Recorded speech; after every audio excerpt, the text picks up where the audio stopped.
High বন্ধুরা, আপনারা কেমন আছেন? আমি এখন এসেছি খুলনা ময়লাপথা মোড়ে। যে একটি স্থাপনা আছে, স্থাপনা বলতে যে পোর্ট্রেট আছে, খুলনা সুন্দরবনের গোলপাতা। তা আপনারা দেখতে পাচ্ছেন গোলপাতাটি একটি স্টিল দিয়ে করা এবং সুন্দর এবং আকর্ষণীয়। দক্ষিণবঙ্গে যে কটি এরকম স্থাপত্য আছে এখানে খুলনায়, তার ভিতরে এটি একটি অন্যতম। এটা আসলে দূর দূরান্ত থেকে প্রত্যেক দিন লোকজন এখানে আসে এটি দেখার জন্য। দেখেন কি সুন্দরভাবে এটি এখানে সেট করা হয়েছে। পুরো দেখাই যাচ্ছে যে এটা সুন্দরবনের গোলপাতা। শুধু কালারটি স্টিলের, কিন্তু প্রতিটি পদক্ষেপ, প্রতিটি কণা এটা কিন্তু গোলপাতার আকারে এটি এখানে তৈরি করা হয়েছে।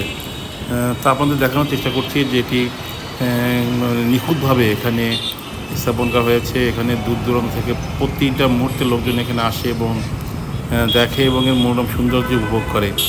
তো আপনাদেরকে দেখানোর চেষ্টা করলাম গোলপাতার পোর্ট্রেটটি। যদি আপনাদের ভালো লাগে অবশ্যই আপনারা এখানে আসবেন।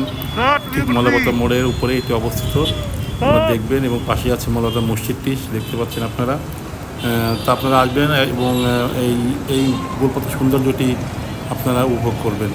আপনাদের অবশ্যই ভালো লাগবে, এটি আমি গ্যারান্টি দিয়ে বলতে পারি, কারণ অনেক সুন্দর, অনেক সুন্দর। তো আজকে এই পর্যন্ত, পরে দেখা হবে, কথা হবে কোনো এক সুন্দর জন্য। ধন্যবাদ সবাই।